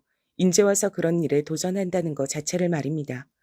딸아이와 사위가 창업 비용은 걱정하지 말라며 자신들이 투자하겠다 했지만 그것도 쉽게 받아들일 수 없는 문제긴 했잖아요. 그래서 고민을 조금 해본다고 했습니다. 그 즈음이었어요. 그 일이 터진 게 말입니다. 저희 친정어머니가 많이 아프셨어요. 원래 척추가 상당히 안 좋으셨는데 나이가 드시면서 그게 더 심해졌거든요. 그래서 제대로 앉아있지도 못하셨습니다. 물론 걷는 건 더더욱 힘들어 하셨고요. 수술 받아. 아이고, 됐다. 그거 한두 푼 하는 것도 아니고 내가 좀 불편하고 말면 될걸. 다른 것도 아니고 허리가 아픈 건데 뭐가 좀 불편하고 말고야. 수술 받아. 혹시 비싸서 그래? 척추 수술 비용만 거의 2천만 원이었거든요. 제대로 움직이지도 못하고 누워있는 엄마를 보니 정말 그대로 둘 수가 없겠더라고요. 제가 그동안 남편 몰래 모아온 돈이 있긴 했지만 그걸론 모자랐어요. 그래서 남편에게 슬쩍 말을 꺼냈습니다. 엄마, 수술 시켜드려야 할 것 같아. 제 말에 남편이 갑자기 소리를 버럭 지르더군요. 그 소리에 정말 놀랬습니다. 그걸 왜 나한테 얘기해? 돈이라도 달라는 거야, 뭐야? 노인네가 저러고 아무것도 못하고 누워서 아파하는데 수술은 시켜드려야지. 그냥 보고만 있을 순 없잖아. 척수 수술, 그거 한두 푼 하는 것도 아닌데. 그래서 돈이 없는 것도 아니고 그냥 보고만 있어? 어차피 늙은 사람 뭐하러 고쳐서 더 오래 살게 해? 그냥 그대로 누워있게 둬. 척추만 아픈 것도 아니고 전신이 다 아픈 것 같더만. 어차피 수술해도 오래 못 살아. 아니, 어떻게 그런 말을 할 수가 있는 거죠? 수술비를 주지 않는 건 않는 건데 저는 남편의 그런 말에 더더욱 상처받았습니다. 정말 우울해질 정도로 말이죠. 그날 저녁에 한참을 울었어요. 내가 몇십 년 동안 저 사람에겐 인간도 아니었구나. 우리 집안은 저 사람에게 정말 벌어지만 못한 존재구나 하는 것이 그렇게 와닿을 수가 없었거든요. 어디서 듣고서는 알았는지 딸아이가 보내준 1,000만 원으로 무사히 친정어머니 수술을 시켜드릴 수 있었습니다. 그마저도 남편이 그러더군요. 혹시 당신이 어디서 나 몰래 빼돌린 돈으로 준 거 아니야? 10원짜리 하나까지 본인이 다 체크하는 사람이 내가 그렇게 큰 돈을 꺼내가는 걸 모를 리 있어요? 제가 그렇게 정색하며 말을 하자 본인도 그건 좀 아니다 싶었는지 입을 삐죽이더군요. 아니면 장모님이 그렇게 큰 돈이 어디 있어서 수술을 해? 한두 푼 보태준 것도 아니면서 그건 뭘 그렇게 궁금해해요? 당신 돈 가져다 쓴 거 아니니까 신경도 쓰지 마요. 제 그 말에 할 말이 없었는지 그냥 혼자 구시렁대곤 말았습니다. 만약에 딸아이가 준 돈으로 수술시켜 드렸다고 하면 또 한바탕 난리가 났을 겁니다. 그런 노인네 수술할 돈으로 자기 부모한테 효도나 하지 하면서 말이죠. 저는 사실 그 일 이후로 완전히 남편에게서 정을 뗐어요. 사실 그런데도 이혼하지 않고 있었던 이유 중에 하나는 딸아이에게 부담이 될까 했던 것이었습니다. 아무 능력도 없는 제가 집에서 나왔을 때 딸아이가 신경 써야 할 것들이 더 많을 걸로 생각했거든요. 그리고 사돈댁에서도 뭐라고 생각하실지 걱정이 되었고 말이죠. 그래서 이혼은 생각했다가도 고개를 절레절레 저었어요. 언젠가 딸아이가 이런 말을 한 적이 있긴 합니다. 그냥 아버지랑 헤어져. 예전엔 나 때문에 아버지 없는 자식 만들기 싫어서 그랬다 하더라도 이젠 나도 다 컸고 결혼도 했는데 뭔 상관이야. 그래도 그게 쉽게 되는 게 아니야. 사실 그전엔 남편이 저에게 모질게 굴긴 했어도 그간 살아온 정 같은 게 있긴 했거든요. 그래서 그렇게 말했었던 기억이 있었는데 그 후론 그마저도 다 사라졌어요.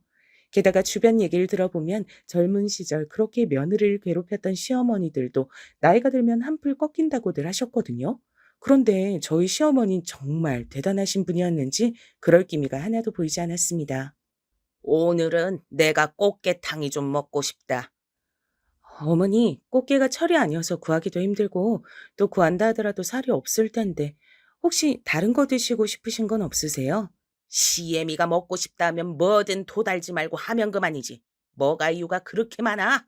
내가 먹고 싶다고! 그렇게 소리를 질렀어요. 아직도 말이죠. 며느리가 곧 환갑이 되어 가는데요. 또 그렇게 억지를 부려서 해다가 주면 "뭐 살이 없네. 너는 어디서 이런 개를 구해서 왔네." 하면서 불평불만을 했습니다. 정말 말 그대로 억지를 많이 피우셨어요. 저는 그 일 이후 딸과 사위가 제안한 창업에 대해 진지하게 생각했습니다. 이렇게 집안에서 남편 얼굴만 보고 있으면 정말 복창이 뒤집어지는 것 같았거든요. 게다가 곧 은퇴를 하는데 그러면 같이 보낼 시간이 더 길어지는 거잖아요. 생각만 해도 끔찍하더군요. 남편에게 얘기했더니 물론 불같이 화를 내며 안 된다고 했지만 딸아이와 사위가 자금을 대준다고 하니 딱히 반대할 명분도 없는 것 같더라고요. 그냥 전에는 자기 엄마밖에 모른다고 막말하길래 그럼 딸내미한테 좀 잘하길 그랬냐. 아들 아니라고 구박하면서 학교도 학원도 보내는데 한 푼도 안 준다고 입버릇처럼 말한 거 잊었냐. 애는 아직도 그거 기억하고 있다고 하니 쩝 입맛을 다시며 입을 다물더군요. 자기가 생각해도 할 말이 없었을 겁니다. 실제로 그런 이유로 지금도 딸내미 앞에선 말 한마디 제대로 못하니까 말이죠. 원래 뭐라고 한 적이 한 번 있긴 했어요. 제 생일엔 선물이다, 현금이다, 밥이다 거하게 챙기면서 지 아빠 생일엔 계좌로 용돈을 붙이고 전화 한 통 한 게 다였거든요. "너는 네 엄마랑 날 이렇게 대놓고 차별을 하냐? 어? 아버지도 저 딸이라고 하나도 해 주는 거 없이 키우셨잖아요. 솔직히 아버지가 저에게 그런 말 할 자격은 없다고 생각하는데요. 먹여주고 입혀줬으니 전 딱 그만큼의 도리만 할 겁니다. 저한테 그 이상을 바라시는 건 너무 염치가 없으세요." 정색하며 우다다 이야기하는 딸아이의 모습에 그 이후로는 절대 그런 말들을 딸아이 앞에선 꺼내지 않습니다. 본인도 부끄러운 줄은 아는 거죠. 그래서 그 창업 문제도 제 앞에서만 뭐라 마음에 안 든다고 얘기했을 뿐 딸 앞에서는 말 한마디 못했어요. 그건 시어머니도 마찬가지였습니다. 시어머니도 언젠가 한번 "너는 할머니는 안 보이냐?" 타박했다가 할머니가 저한테 해준 게 뭐가 있으시냐? 아들 아니라고 구박밖에 더했냐? 지금 저한테 뭔가를 바라시는 건 너무 양심이 없으신 것 같다며 한바탕 난리가 난 적이 있었거든요. 그 이후론 손녀 얘긴 잘 하지 않으셨어요. 가끔 나와도 그 싹퉁 바가지 정도로만 얘기했고 말이죠. 물론 저에겐 "네가 하면 뭘 하겠냐"는 둥, "너는 그냥 조용히 집에서 살림이나 하라는 둥, 네가 요리 잘한다고 하니 진짜 그런 줄 아느냐는 둥 그런 소리를 해대긴 하셨지만 말입니다. 거의 망하길 바라며 저주하다시피 했지만 그 두 사람의 말과는 반대로 초반부터 장사가 꽤 괜찮게 됐어요. 물론 그마저도 남편과 시어머니는 오픈빨이라는 둥, 원래는 처음엔 장사가 잘 된다는 둥, 여전히 그런 말만 해댔지만 말입니다. 저도 장사에 재미를 붙여가고 있었어요. 손님들이 맛있다고 해주시면 기분이 너무 좋고 한 번 오셨던 분이 다시 오면 정말 눈물이 날 것 같은 기분이 들기도 했습니다. 그냥 그 모든 게 너무 재밌었어요. 그리고 무엇보다 제 손으로 돈을 버는 행위 자체가 참 뭐랄까 뿌듯하더라고요. 남편에게 이제 더 이상 생활비가 어쩌고 하는 싫은 소리 하지 않아도 되고 더 이상 눈치를 보지 않아도 됐고 말이죠. 그전엔 생활비로 10만 원만 더 나가도 살림을 잘하네 못하네 사치를 하네 아니네 하면서 말도 안 되는 소리를 해댔었거든요. 그리고 무엇보다 제가 번 돈으로 눈치 없이 뭔가를 사고 입고 하는 것들, 그리고 저희 친정 엄마에게 용돈을 줄 수 있다는 게 정말 눈물이 나게 기뻤습니다. 그런 건 처음 해봤거든요. 제가 일이 바빠지자 남편과 마주치는 시간도 줄어들었고 그건 당연히 시어머니와도 그랬습니다. 그래서 거기에서 받는 스트레스도 많이 줄었어요. 만나는 사람마다 "바쁘다더니 얼굴은 더 좋아졌네." 하는 말들을 들었습니다. 한창 그렇게 바빠서 정신이 없을 때 시어머니 생신인 날이 있었던 적이 있어요. 이때 있었던 일을 말씀드릴까 합니다. 원래 시어머니 생신 땐 제가 음식을 했는데 이번엔 정신이 없어서 제대로 가진 못했어요. 평소에 해드렸던 것보다 가짓수가 조금 적긴 했습니다. 그래도 그만큼 용돈을 더 챙겨드리면 된다고 생각했죠. 그래서 그날은 가게 휴무이기도 해서 오전 일찍 음식을 해 시댁에 들고 갔습니다. 그런데 시어머니는 보자마자 이렇게 말했어요. "이게 다냐?" 아, 이번엔 가게 때문에 정신이 없어서요. 그래도 어머니가 좋아하시는 건 다 했어요. 미역국이랑 꽃게탕, 갈비찜 하는데 시어머니가 제가 들고 온 미역국 냄비를 바닥에 집어 던지시더군요. 제가 너무 놀라서 그 자리에 굳어 있었습니다. "돈 좀 번다고 시어머니한테까지 유세를 떨 작정이지 네가?"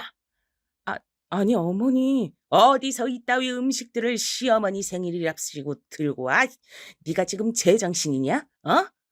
아니 이게 다가 아니고 "뭐? 뭐가 더 있는데?" 아니 뭐가 더 있대도 너 요즘 오라고 해도 가게 때문에 못 온다. 뭐 해달라고 해도 바빠서 못 한다. 마음에 안 드는 게 한두 가지인 줄 알아? 그런 얘기를 가만히 듣고 있는데 저도 그동안 쌓였던 게 터지는 기분이 들더군요.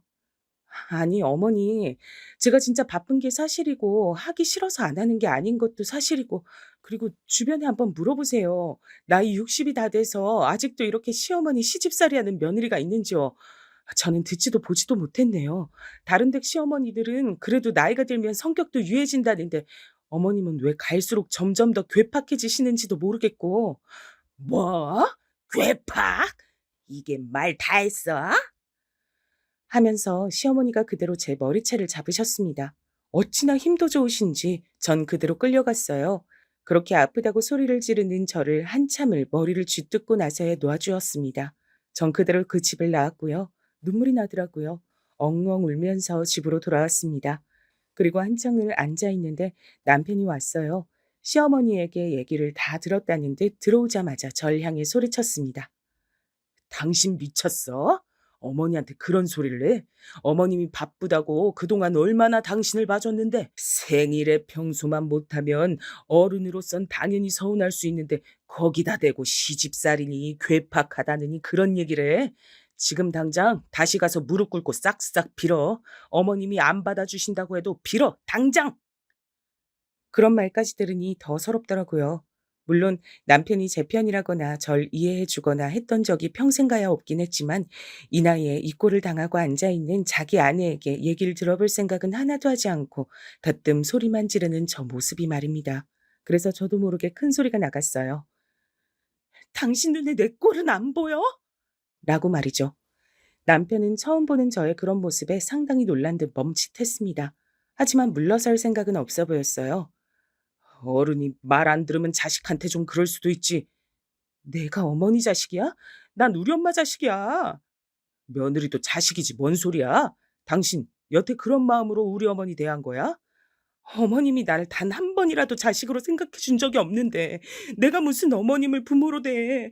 나는 이 집 종밖에 더 어딨어. 그리고 며느리도 자식? 그렇게 따지면 사위도 자식인데 당신 우리 집에 어떻게 했어? 남보다 못했잖아. 제가 그렇게 몰아붙이니 남편은 뭐라 말해야 할지 모르겠다는 어벙벙한 얼굴로 서 있더군요. 그 모습조차 너무 꼴보기가 싫었습니다. 지금 당신이 나한테 그런 말을 할 자격이 있어?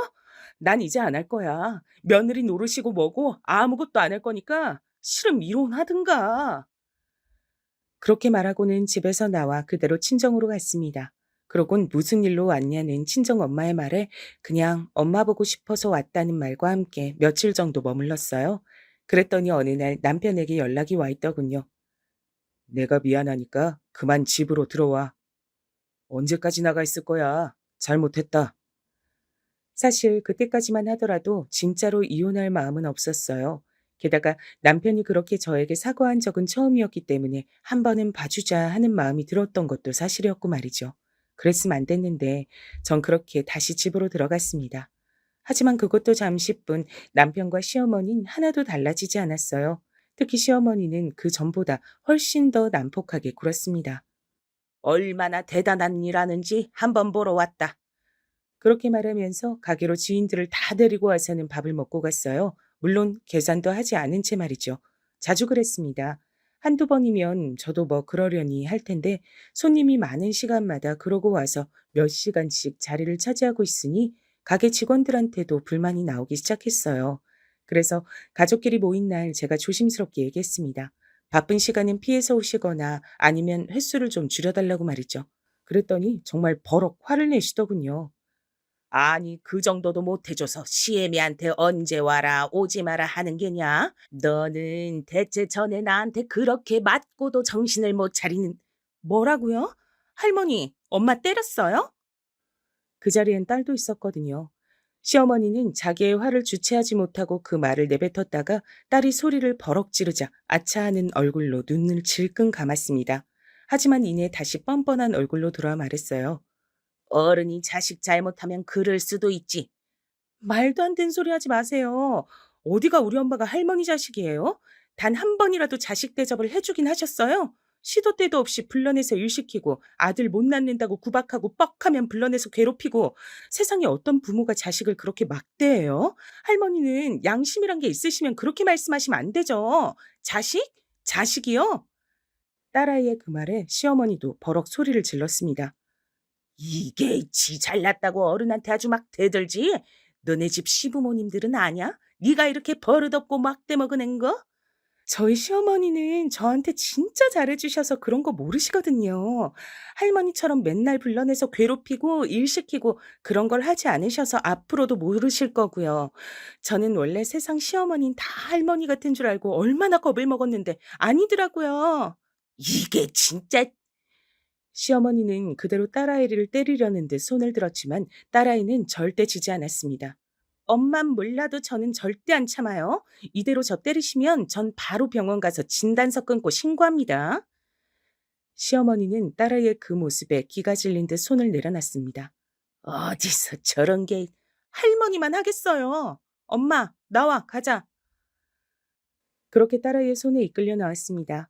딸아이는 저를 데리고 그대로 나왔어요. 그러곤 당장 이혼하라며 닥달했습니다. 이제 엄마, 뭐가 모자라서 그렇게 당하고만 있어? 돈도 벌고 충분히 독립할 수 있잖아. 난 엄마가 거기서 그런 취급받는 거 더는 못 보겠어. 딸아이의 그런 말에도 그리고 저도 여기서 더는 살아선 안 되겠다 생각했지만 선뜻 이혼이 마음대로 되진 않더라고요. 그리고 그날 이후 남편이나 시어머니가 저를 덜 괴롭힌 것도 있었고 말이죠. 게다가 제가 일이 너무 바빠서 그런 것에 정신을 쏟을 여력이 없긴 했습니다. 남편과 시어머니는 제가 얼마나 버는지 잘 모르는 것 같았어요. 사실 그쯤까진 식당이 바쁘긴 했지만 엄청나게 장사가 잘 되는 건 아니었거든요. 그냥 동네에서 맛집이라고 소문이 조금 난 정도? 그래서 남편과 시어머니는 제가 바쁘다고 하면 매일 이렇게 말했습니다. 그거 얼마나 본다고 그렇게 바빠? 하여간 쓸데없는 짓 하는 데 뭐가 있어. 냅둬라. 주제에 뭐 한다고 유세 떨라 그러나 본데 요즘 자영업이 얼마나 망하니 망하는데 얼마 못 가. 사실상 거의 악담 수준이었습니다. 망하라고 고사만 안 지냈지 말이에요. 그러던 어느 날이었어요. 친정어머니가 다시 몸이 안 좋아지셨거든요. 이번엔 척추가 아니라 심장 쪽 문제였는데 수술로 뭔가를 넣지 않으면 오래 살지도 못하고 살더라도 굉장히 힘드실 거란 얘기를 들으셨다고 하더군요. 엄마는 그걸 또 저에게 얘기하지 않았습니다. 알고 봤더니 그 수술 비용이 만만치 않더라고요. 엄마 딸 이제 돈 벌어. 그렇게 미안해하지 않아도 돼. 식당 일하면서 그렇게 힘들게 번 돈을 어떻게 이렇게 함부로 쓰나. 엄마 아픈데 보태는 게 함부로 쓰는 거야? 무슨 말을 그렇게 해. 엄마의 그 말에 마음이 너무 아파서 울었던 기억이 있네요. 이번엔 수술비를 전액 제 돈으로 냈습니다. 남편에게도 따로 말하지 않았고 말이죠. 물론 모아둔 돈 거의를 다 써야 했지만 그 어떤 금액도 엄마가 아프지만 않다면 낼 수 있었어요. 그렇게 수술이 끝나고 며칠이 지난 어느 날이었습니다. 엄마 병원에 들고 갈 죽과 반찬들을 싸서 나가는데 남편이 절 잡더라고요. 장모님 심장 수술하셨어? 그걸 어떻게 알았어? 어떻게 알았는지 중요한 거 아니고 왜 말 안 했어? 전에 엄마 척추 수술할 때 일이 생각나서 아예 얘기하지 않은 거였거든요. 뭐 얘기한다고 해서 걱정을 하거나 뭘 해줄 사람도 아니었고 말이죠. 그래서 그냥 얘기하지 않은 건데 남편은 다른 부분에 꽂힌 듯 했어요. 수술비 어떻게 했어? 들어보니 심장 수술이 한두 푼이 아니라던데. 그게 왜 궁금한데? 장모님이 그 돈이 있을 리 없고 당신이나 희은이 돈 받은 거 아니고? 그렇다고 한들 그게 뭔 상관이야? 당신한테 달라고 한 것도 아닌데. 나랑 왜 상관이 없어? 당신 돈이면 그건 공동재산이니까 나한테도 논의해야 있고 희은이 돈이면 대체 언제까지 자식한테 손 벌려가며 병치래야 하는데 그것도 지 부모 아니고 왜 할머니를. 결국 돈 얘기더군요. 제가 어이가 없어서 말했습니다. 내가 번 돈인데 그게 왜 공동재산이야? 그럼 나는 내가 번 돈인데 당신한테 생활비 왜 줬어? 그걸 생활비 줬다고 할 수 있어? 말 그대로 최소한 먹고 자고 할 비용을 준 거지. 가스비, 전기세, 그리고 장 보는 비용 등등. 정말 생활에 필요한 금액 말고 10원 한 장 당신이 나한테 돈을 더 준 적이 있어? 매달 어디에 얼마 썼는지도 보고받았잖아. 남편은 그 말에 입을 다물더군요. 할 말이 없었겠죠. 하지만 그 뻔뻔함은 상상을 초월했습니다. 그럼 당신도 나한테 생활비 줘. 그럼 네가 살림도 해. 너무 화가 나서 버럭 소리를 질렀어요. 지금 무슨 말도 안 되는 소리를 하나 싶더라고요. 당신이 살림 살고 요리하고 다 해. 그러면 내가 생활비 줄 테니까. 대신 매달 어디에 얼마 썼는지 나한테 꼭 보고하고. 그랬더니 할 말이 없는지 입을 삐죽거리더군요. 어디서 말도 안 되는 소리를 하고 있어. 남자랑 여자랑 같아? 뭐가 다른데? 그리고 그래서 당신이 여태 나 그렇게 취급하면서 살았잖아. 왜? 그걸로는 아직 부족해? 그렇게 또 한바탕 난리가 나며 그 일이 지나갔습니다. 아니, 저는 아무리 뻔뻔해도 본인 입으로 저런 소리를 할 줄은 몰랐거든요. 척추 수술 때 늙은이 그렇게 더 살아서 뭐하냐고 그렇게 막말을 하던 사람이 제가 그걸 다 얘기하겠냐고요.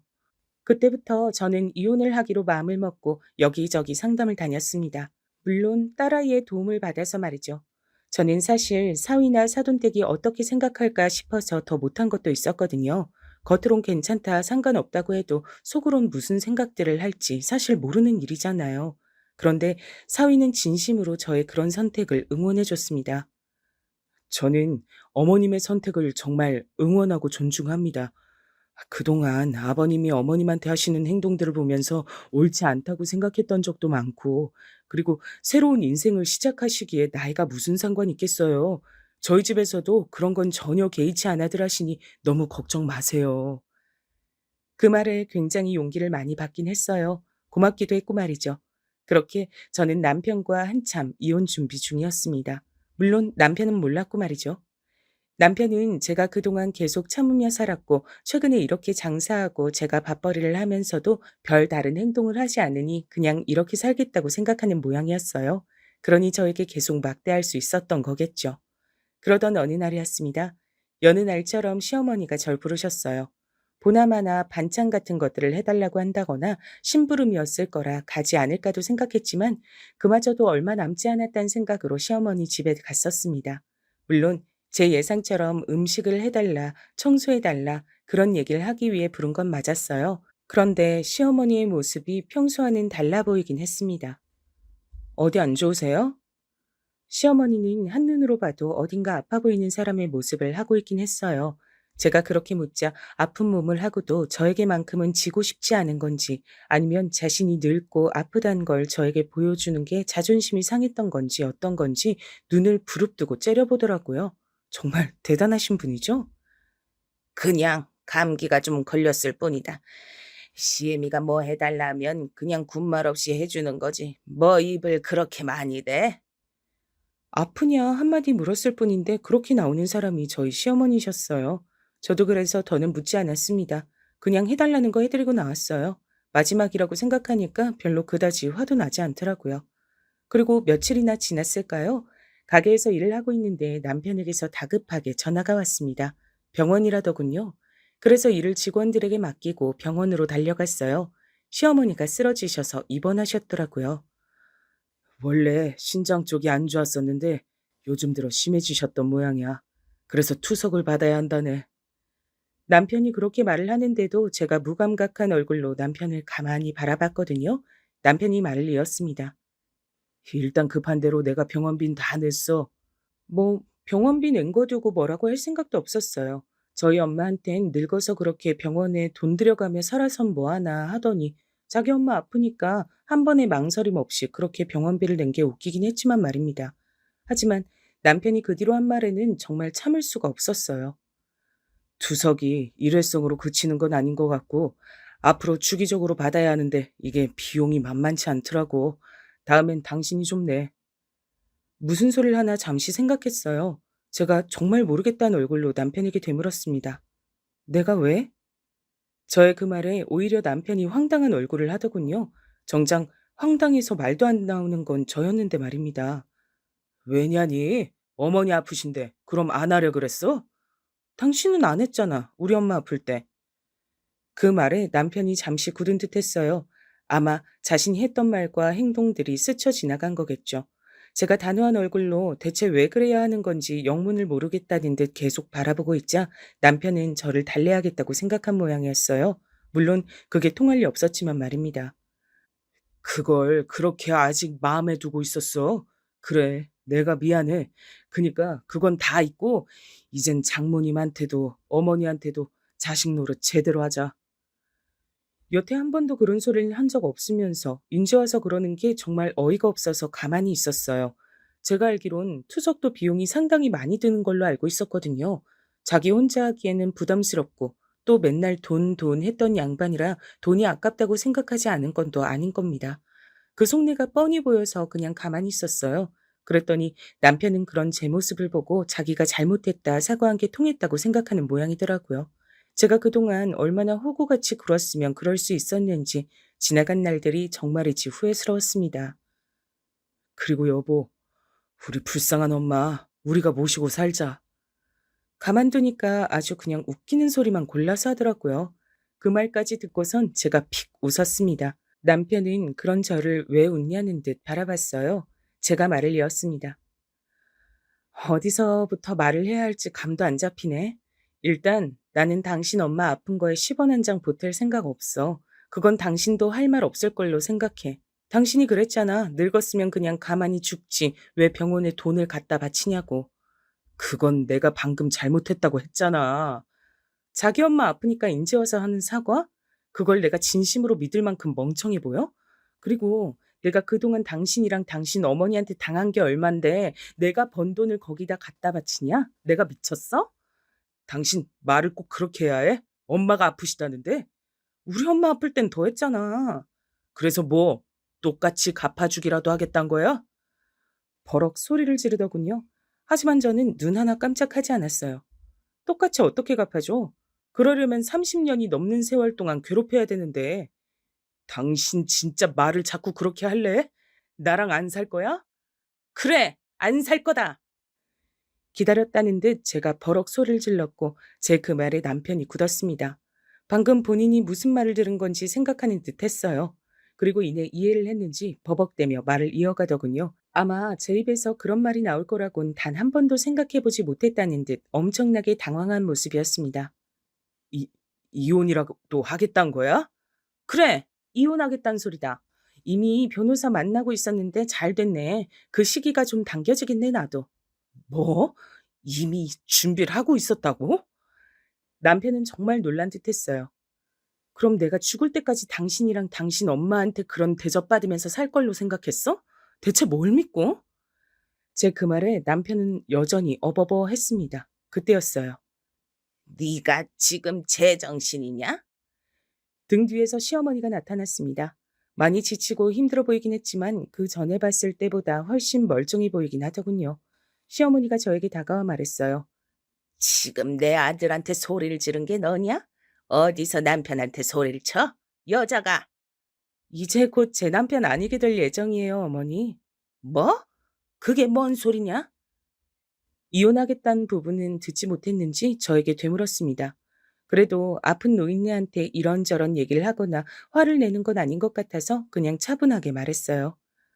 저랑 이 사람 이혼하기로 했으니까 그런 줄 아시고 어머니도 이제 옆에 딱 붙어서 가노맡길 사람도 없는데 몸조리 잘하세요. 돌봐줄 사람도 없는데 아프면 서럽잖아요. 라고 말하고 돌아서려 했습니다. 시어머니가 제 뒤통수를 한 대 퍽 하고 치더군요. 아픈 양반이 힘도 참 좋아요. 진짜 아팠거든요. 제가 놀라서 뒤를 돌아봤습니다. 시어머니의 표정은 네가 어디서 감히 그런 소리를 하는 얼굴이었어요. 지금 그게 아픈 시애미한테 할 말이냐? 그리고 여자가 어디서 먼저 이혼 얘기를 꺼내? 네가 한다고 해주면 다 해줄 성 싶으냐? 이제 돈 좀 번다고 이게 서방 무서운 줄 모르고 네가 지금 미쳤지? 그렇게 소리를 지르시는 걸 보니 기력이 다 돌아오신 듯 보였지만 그래도 병원에서 큰 소리를 내는 건 실례잖아요. 그래서 흥분하지 않고 차분하게 얘기했어요. 이미 변호사 만나서 이혼 준비 중이고요. 만약에 저 사람이 안 해준다고 하면 소송까지 갈 생각입니다. 여태 저 사람이나 어머님이 저한테 하신 것들 다행히 휴대폰이나 그런 것들에 남아있는 게 많아서 소송하면 무조건 제가 이긴다고 하더라고요. 그리고 방금 때리신 거 아마 문제 삼으려면 삼을 수 있겠죠. 어머님이 무슨 소리를 어떻게 하셔도 전 이혼하고 이제 어머니 며느리 아니니까 막대하지 마세요. 그렇게 말하고 돌아섰습니다. 아니, 저게, 저게, 어머니! 뒤에서 어머님이 쓰러지시는 듯한 소리가 들려왔지만 돌아보지 않았어요. 이내 잠잠해진 걸 봐서 그마저도 쇼인 것 같았습니다. 그렇게 집으로 돌아와 짐을 챙겼어요. 이 집에 있는 것들은 최소한으로 챙겨 나오고 싶었습니다. 여기서의 기억들을 다 털어내고 새롭게 시작하고 싶은 마음이 컸거든요. 집을 나오고 미리 알아봤던 것처럼 옮겼어요. 사실 전부터 옮기려고 알아본 집이 있었거든요. 딸아이는 본인이 사주겠다고 했지만 전 그것도 부담이 된다고 혼자 천천히 하나하나 넓혀가고 싶다고 작은 집 하나를 월세로 얻어뒀습니다. 그리고 잠시 후 제가 집을 나갔다는 걸 알게 된 남편에게 전화가 왔지만 받지 않았습니다. 그 다음엔 문자가 왔지만 읽지도 않았어요. 잠시 뒤 딸아이에게 전화가 왔습니다. 저와 연락이 되지 않자 남편이 딸아이에게 전화한 모양이더라고요. 전화를 받자마자 딸아이가 밝은 목소리로 말했어요. 엄마, 집 나왔다며? 잘했어. 세상 어떤 딸이 엄마가 집을 나왔다는데 잘했다고 하는지 원. 그 현실이 씁쓸해서 웃었습니다. 네 아빠가 전화했댄? 엄마 어딨냐고. 그래서 모르고 알아도 아빠한테는 알려드릴 생각 없으니까 나한테 묻지 말라 그랬어. 그렇게 집을 나온 뒤 본격적인 이혼 절차가 진행됐습니다. 남편은 당연히 합의하지 않았어요. 그래서 소송으로 갔습니다. 그 사이에 협박도 하고 빌어도 보고 저에게 할 수 있는 건 다 하는 듯 보였지만 전 하나도 받아주지 않았죠. 그리고 소송이 남편에게 완전히 불리하게 돌아갔고 남편도 그걸 인정하던 어느 날이었습니다. 어머니가 당신 한번 보고 싶대. 시어머니가 저를 보고 싶다고 했다더군요. 뭐 마지막 인사라도 해야겠다 생각했습니다. 그때 병원에서 본 모습이 마지막인데 제대로 인사도 안 했잖아요. 어쩌면 이제 살아생전엔 평생 볼 일도 없을 수 있으니 그냥 인사나 하러 가야겠다 하는 마음으로 찾아갔어요. 그간 미안했다. 그러니 그만하거라. 예상을 아예 하지 않은 건 아니었어요. 건너듣기론 병간호해주는 간병인들도 하나같이 마음에 안 든다며 잘라냈고 음식도 워낙 까탈스럽게 굽는 바람에 스스로 그만둔 분들도 많았다고 들었거든요. 본인이 불편한 게 많아지고 힘이 드니 미안하다 사과를 할 거란 걸 이미 알고 있었습니다. 어머니, 저는 어머니 사과 한마디로 물러설 거였음 시작도 안 했어요. 이건 제가 한두 번 당한 걸로 내린 결정이 아니에요. 수십 년간 쌓여온 겁니다. 그러니까 사과한답시고 해결될 일도 아니죠. 전 어머니 며느리로 살 생각이 죽어서도 없어요. 그러니 포기하시고 어머니도 불편하면 불편한 대로 사세요. 평생 며느리 부려먹으며 편하게 사셨으면 이젠 좀 그래도 돼요. 제 말에 뭐라 하는 시어머니를 그대로 두고 사온 과일을 두고 나왔어요. 잘 지내시란 인사를 하고 말이죠. 위자료나 재산 분할은 많이 받지 않는 걸로 최종 합의했습니다. 아마 시어머니 병원비에 돈이 많이 들 거예요. 그걸 알고 있었기 때문에 더 받지 않았죠. 남편도 그 조건으로 더 시끄럽게 굴지 않고 합의를 해준 거고요. 그렇게 다 정리했습니다. 저는 이제 장사를 하면서 혼자 살고 있어요.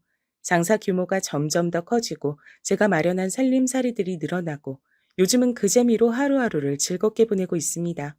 물론 남편은 까탈스러운 시어머니 때문에 고생이 많은 듯 했지만요. 이제 제 마음의 반의 반이라도 알지 모르겠네요. 늦었다고 생각했지만 그런 게 아니었더라고요. 지금 돌이켜보니 그렇습니다.